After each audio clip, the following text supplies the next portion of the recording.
जय हिंद दोस्तों, आप सभी का स्वागत है आपके अपने YouTube चैनल बिहारी मीडियम में। मैं सनी देवल आज बात करने जा रहा हूं ब्लैक बुक की जो बुक आती है उसमें का हम कंप्लीट इडियम्स एंड फ्रेज करने वाले हैं।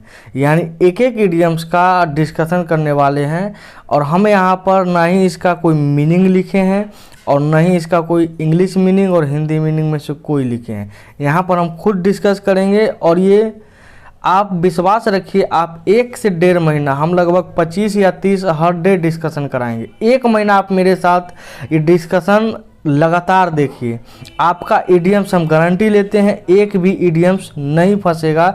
इस बात का आप भरोसा रखिए। बस 1 महीना हम कह रहे हैं, अगर 1 महीना आप सिर्फ इडियम्स देख लिए तो कोई समस्या नहीं होगा।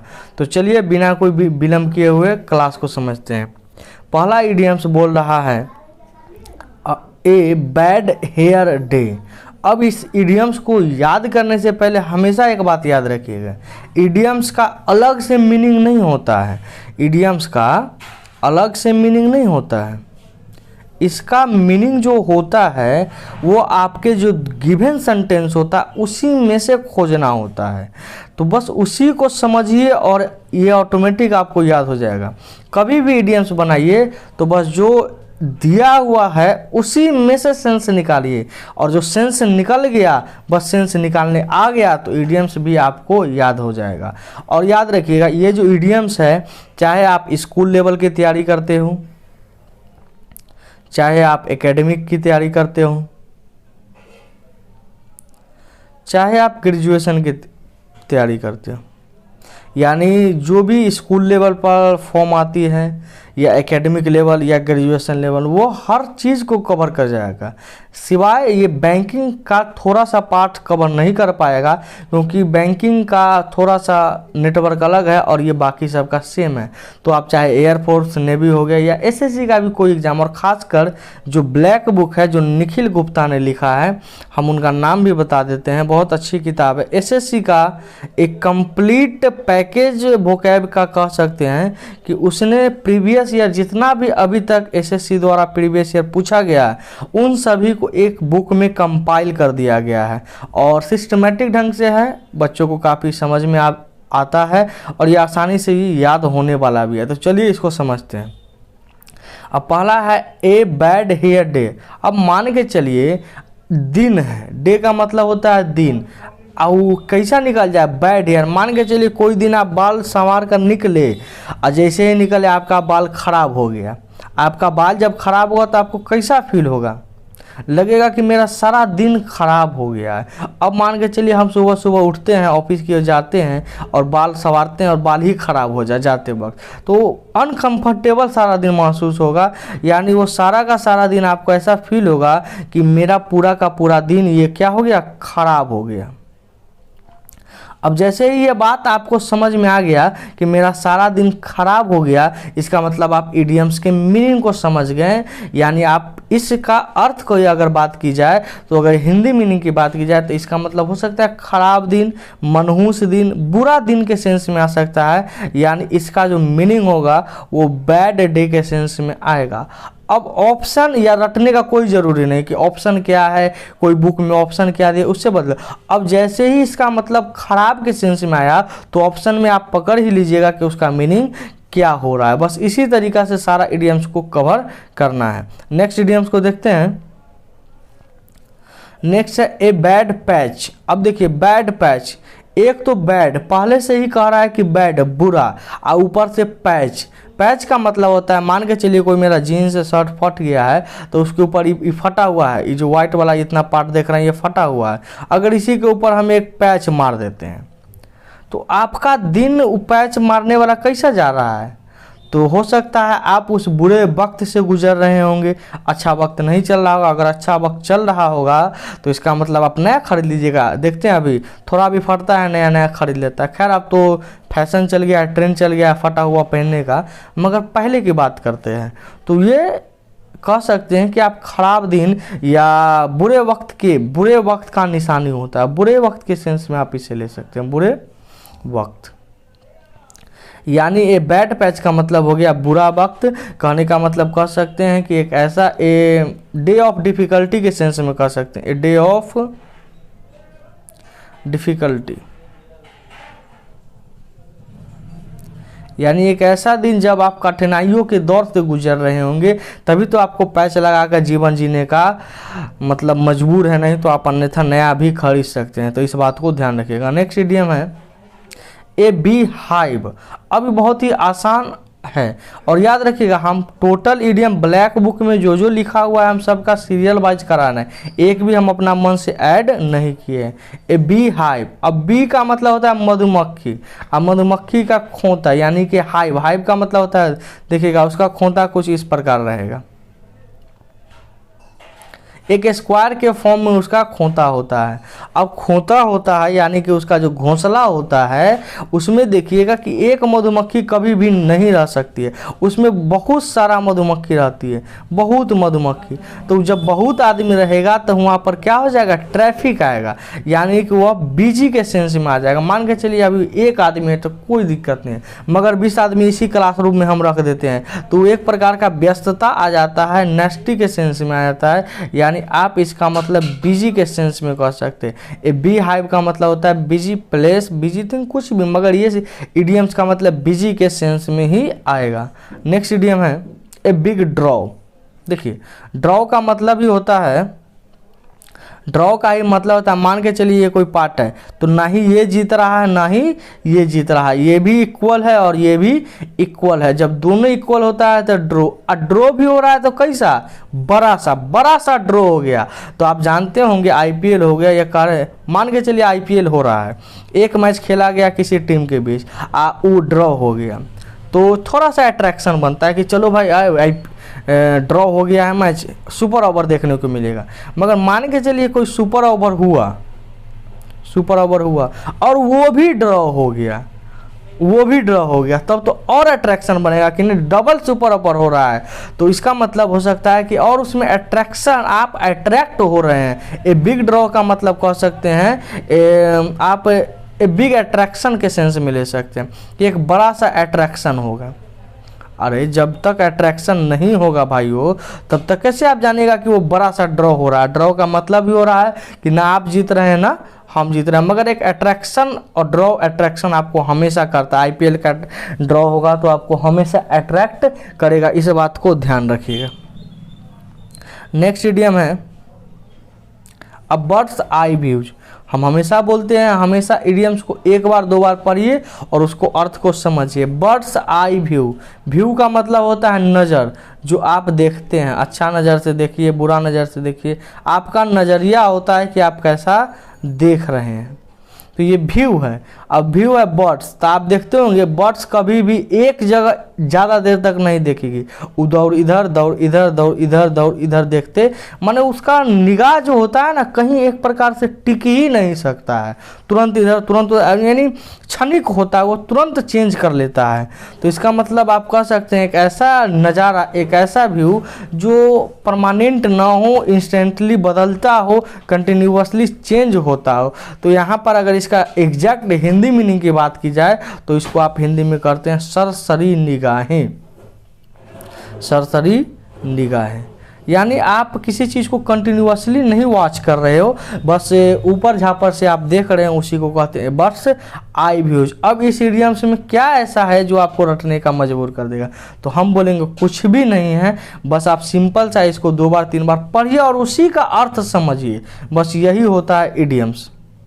नेक्स्ट इडियम है अब ब्लू आइड बॉय। अब यहाँ पर समझिए ब्लू आइड, मान के चलिए जनरली जो मनुष्य होता है, हम आप या आपके भाई बंधु दोस्त जितने भी हैं, सबका आंख देखिएगा तो काला होता है, किसी का ब्राउन भी होता है, ये ज़्यादातर विदेश के लोगों को होता है, और किसी का ब्लू होता है। जो ब्लू होता है जिसका मान के चलिए बहुत सारा के बीच एगो कोई अगर ब्लू आंख वाला है तो सबके बहुत अट्रैक्ट भी करेगा और सुंदर भी लगेगा, यानी और वो सबका प्यारा भी बन जाता है। जैसे ब्लू आइड आपके भारत में कहा जाए तो ऐश्वर्या राय का है, जो अभिषेक बच्चन की वाइफ है ऐश्वर्या राय, अमिताभ बच्चन की बहू ऐश्वर्या राय मिस वर्ल्ड भी रह चुकी हैं, उसका जो आँख है वो ब्लू है। और जिसका आँख ब्लू होता है वो हमेशा डियर होता है, सबका प्यारा होता है। तो इसका मतलब ये जो अर्थ निकलेगा ये प्यारा से निकलेगा, यानी कि ये डियर से शब्द होगा, जो भी इसका मीनिंग होगा उसका अर्थ डियर होगा। मान के चलिए आप मेरे प्रिय हैं, तो इसी के सेंस में अ ब्लू आइड बॉय कह सकते हैं। नेक्स्ट इडियम है ए बोल्ट फ्रॉम द ब्लू। अब इस इडियम्स को समझते हैं। मान के चलिए आकाश का रंग कैसा होता है, तो गुरुजी आकाश का रंग नीला होता है, और आकाश का रंग नीला है और उसी में से एक आएगा हम बोल्ट गिरा दे, क्या गिरा दे, बोल्ट। बोल्ट इस प्रकार से होता है। हम अगर बोल्ट गिरा दें तो क्या कभी आप कल्पना कर सकते हैं कि आकाश में से एक बोल्ट गिरेगा? तो कहिएगा गुरुजी ये तो संभव नहीं है, मगर कभी गिर जाए तो वो आप कल्पना नहीं किए हैं कि कभी आकाश से गिर जाए।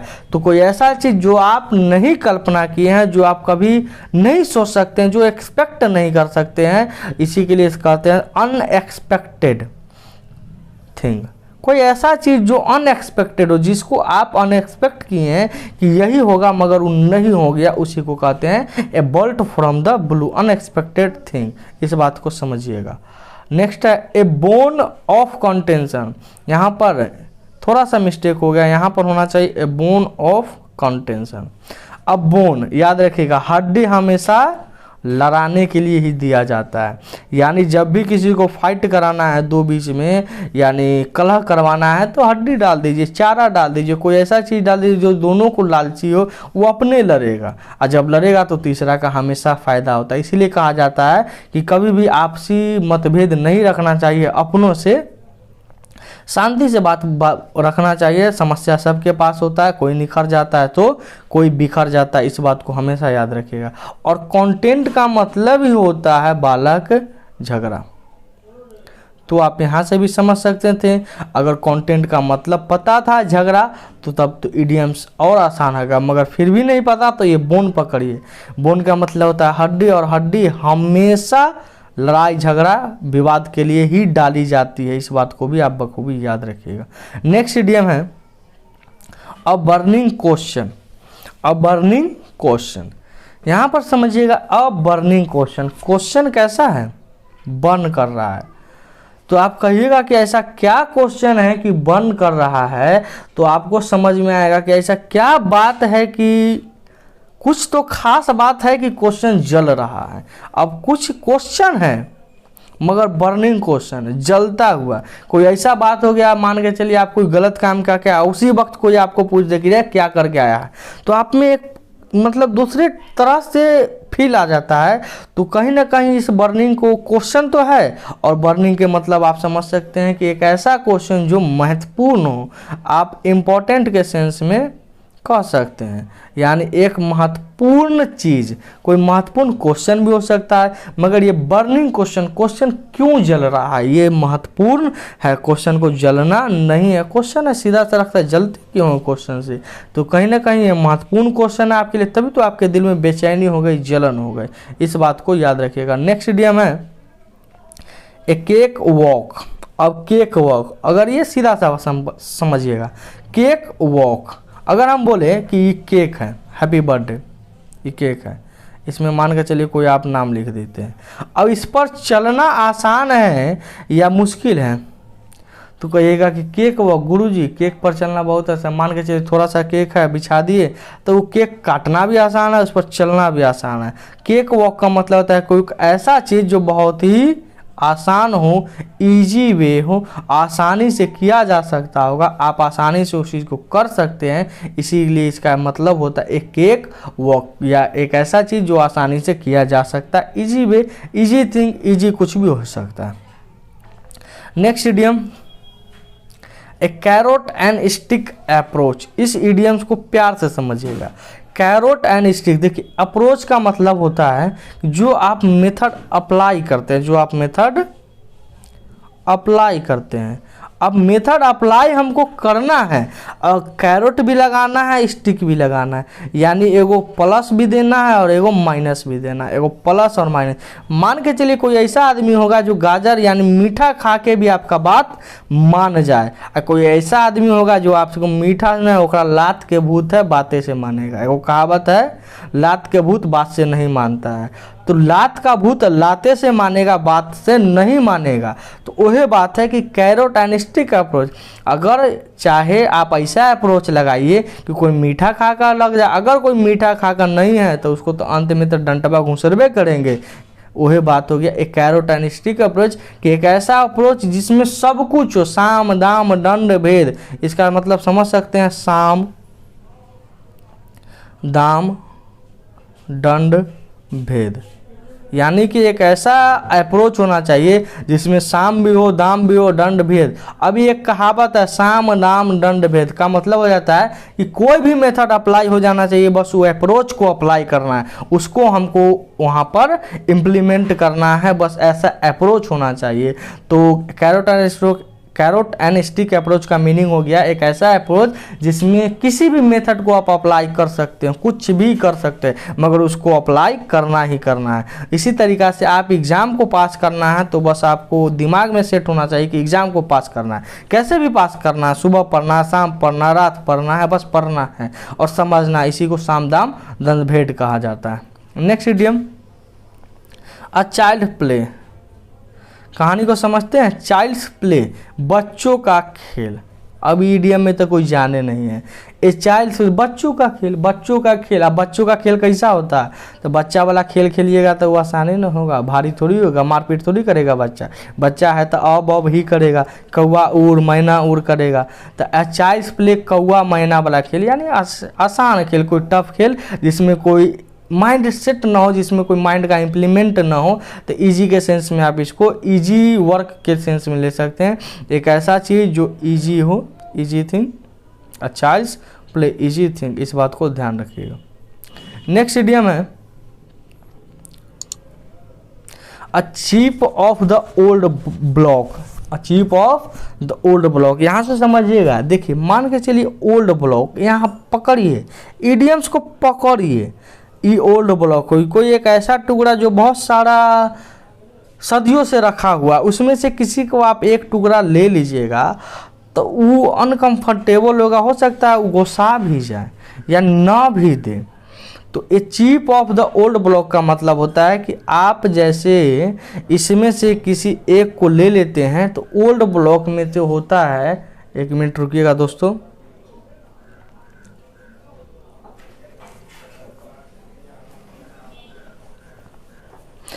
हाँ एक मिनट, चलिए। A chip off the old block का मतलब होता है कि मान के चलिए ये ब्लॉक है, इसमें से आप ले लेते हैं तो वो क्या हो जाएगा कि वो हो सकता है आपका बुरा भी मान जाए। मगर एक चीज़ याद रखिएगा, जब इसमें से आप इसको लीजिएगा वो बुरा तो मानेगा, मगर क्या ये बड़ा वाला टुकड़ा और छोटा वाला टुकड़ा अलग अलग हो सकता है? किसी ओल्ड ब्लैक में से थोड़ा सा काट लीजिए या किसी भी चीज़ में से थोड़ा सा काट लीजिए तो क्या वो अलग अलग हो सकता है? नहीं, दोनों का मैकेनिज्म सेम होगा, दोनों का काम करने का फंक्शन सेम होगा, मेथड सेम होगा, उसका स्ट्रक्चरल बॉडी सेम होगा, सब कुछ सेम होगा। तो सेम का मतलब समझ सकते हैं कि जैसा ये वैसा ही वे, भले ही आकार में जगह में परिवर्तन हो सकता है मगर उसके मैकेनिज्म में कोई परिवर्तन नहीं हो सकता है। तो जैसा ये वैसा यही, जैसा ये वैसा वह, याद रखिए। इससे एक मन में कहावत बन रहा होगा कि जैसा बाप वैसा बेटा, जैसा बाप वैसा बेटा, लाइक फादर लाइक सन, लाइक फादर लाइक सन, यही इस इडियम्स का मीनिंग होता है कि ओल्ड ब्लॉक के जैसा चीप। थोड़ा चीप का मतलब होता है छोटा सा टुकड़ा, बड़ा सा टुकड़ा में से छोटा सा टुकड़ा निकाल दीजिएगा तो लाइक फादर, जैसा ऊ वैसा ही, और जैसा ऊ का मतलब होता है लाइक फादर लाइक सन। नेक्स्ट इडियम को हम देखते हैं, a close save. A close save, अब मान के चलिए सेव का मतलब होता है जो आप रेजर पर दाढ़ी बनाते हैं, जो आपका बाल होता है बहुत ही सुंदर होता है। अभी तो ट्रेंड निकल गया है शेविंग करने का, शेविंग सॉरी नहीं करने का। पहले के लोग दाढ़ी को क्लीन रखते थे, अब ज़्यादा होशियार हो गए, सब दाढ़ी रखते हैं। हम मेरे पास भी दाढ़ी नहीं है, जल्दी हो जाएगा। तो क्लोज शेव जब बचा बचा के सब करिएगा तो एकरा मतलब अभी देखते होंगे जब दाढ़ी बनवाएंगे तो एकदम बचा के ऊपर से छीलेगा, यहाँ से पूरा एक बेर तक यहाँ से नहीं रगड़ देगा, तनका तनका बचा बचा के छीलेगा कि एको को बाल प्लस माइनस ना हो जाए, फैशन न बिगड़ जाए मुंह का।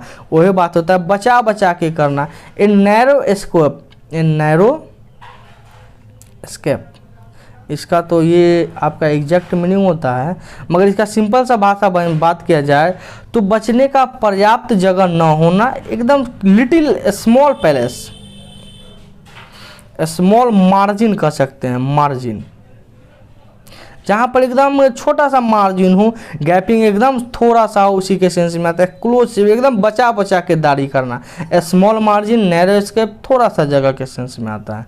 नेक्स्ट इडियम्स, ए क्लोज बुक, अब याद रखिएगा किताब जब तक बंद है तभी तक उसमें का रहस्य है, किताब है बंद है तभी तक वो रहस्य है। और किताब जैसी ही आप, ये किताब है, इस किताब को जैसी ही आप ओपन कर दीजिएगा तो हमें सारा बात समझ में आ जाएगा क्या लिखा हुआ है नहीं लिखा हुआ। इसीलिए कहा जाता है कि कभी कभी बेमतलब का भी किताब खोल कर बैठा करो, तब पता चलेगा। तुम पढ़ो या ना, किताब खोल कर बैठो, पता चलेगा कि वो ये बात है, ये बुक में कह रहा है।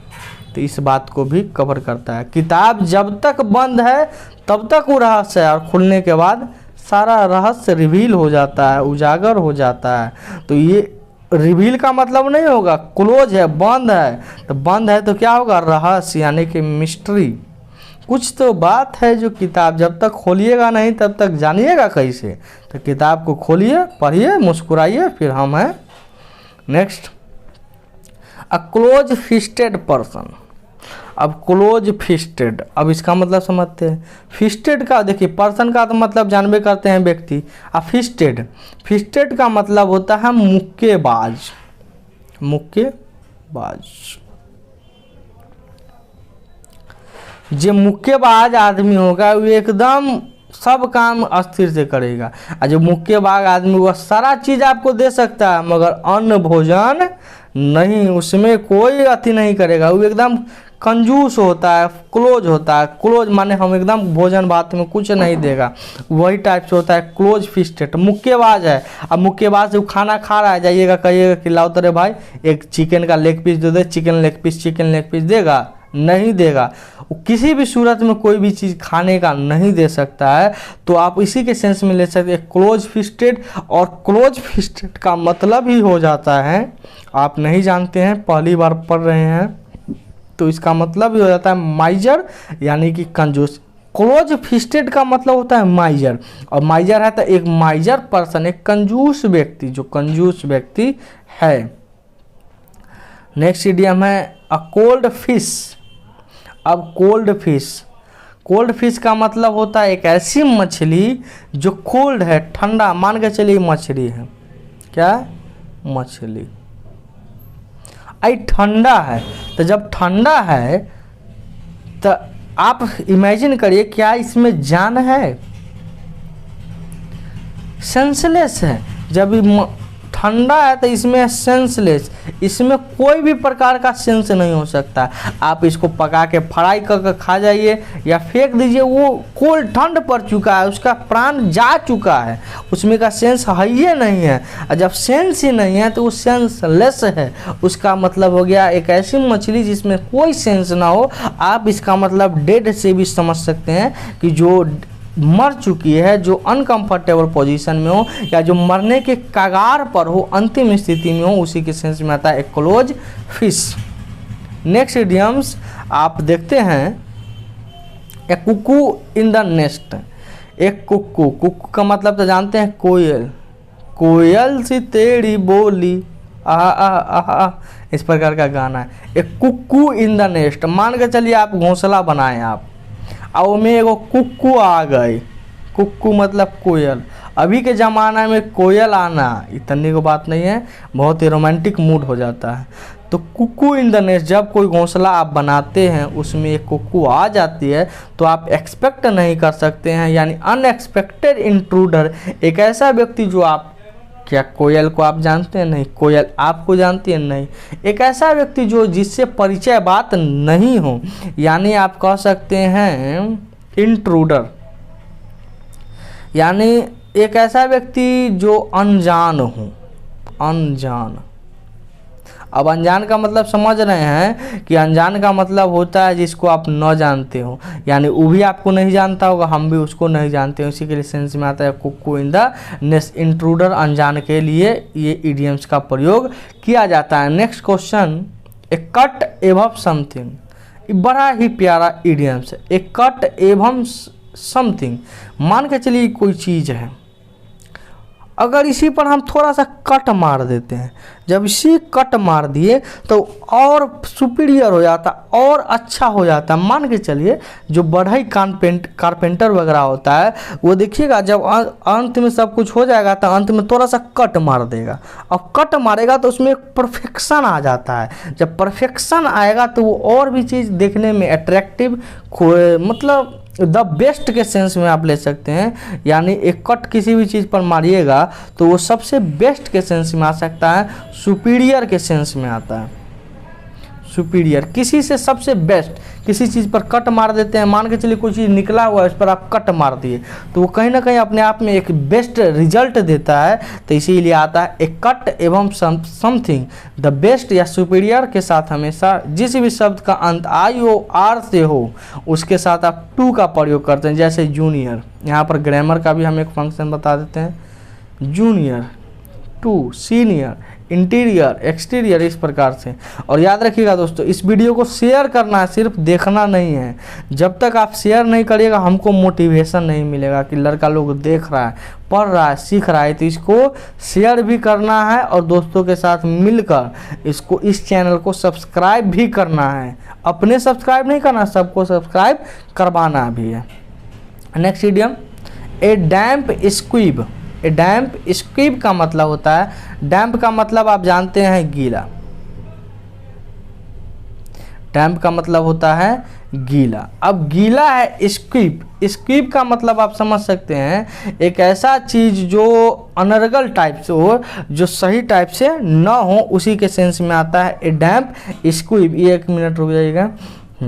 गीला चीज़, जब मान के चलिए आप कोई चीज़ बनाएं और वो गीला हो जाए तो ना कहता है पानी फेर दिया। क्या फेर दिया? पानी फेर दिया, पानी फेर दिया। जब कोई भी चीज़ पर आप पानी फेर देते हैं तो वो क्या हो जाता है, मतलब आपका रिजल्ट फेल हो जाता है, रिजल्ट फेल।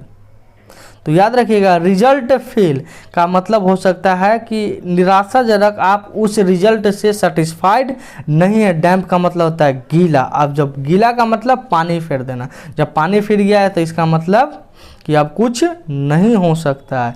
ये बात को हमेशा याद रखिएगा। तो दोस्तों आज हम 20 इडियम्स ही रहने देते हैं, 20 इडियम्स जिसका कंप्लीट हम करवा चुके हैं। अब आपको करना क्या है, वीडियो को लाइक करना है सबसे पहले, उसके साथ शेयर करना है। आप सब्सक्राइब मन है तो करिए, नहीं तो नहीं करिए, कोई ज़बरदस्ती नहीं। और ये वीडियो अब रेगुलर इडियम्स के रूप में आएगी, idioms, black book of idioms, और एक हम ग्रामर का देंगे। क्या देंगे? ग्रामर का, ग्रामर का भी वीडियो आएगा। यानी 2 वीडियो आपसे, डेली 2 वीडियो, डेली 2 वीडियो मेरा प्रयास रहेगा, एक वोकैब और एक ग्रामर का। तो चलिए मिलते हैं हम लोग नेक्स्ट वीडियो में। अब कल से हम, आज पहला दिन है इसीलिए हम 20 छोड़ देते हैं, अगले वीडियो में 25 या 30, कम से कम 25 और ज़्यादा से ज़्यादा 30 के करेंगे। टाइमिंग के अनुसार जो टाइम होगा उसके अनुसार हम लोग करेंगे। तो चलिए इस चैनल पर बने रहिए, थोड़ा सा हम लोग पर भी ध्यान दीजिए और मिलते हैं हम लोग नेक्स्ट वीडियो में। धन्यवाद।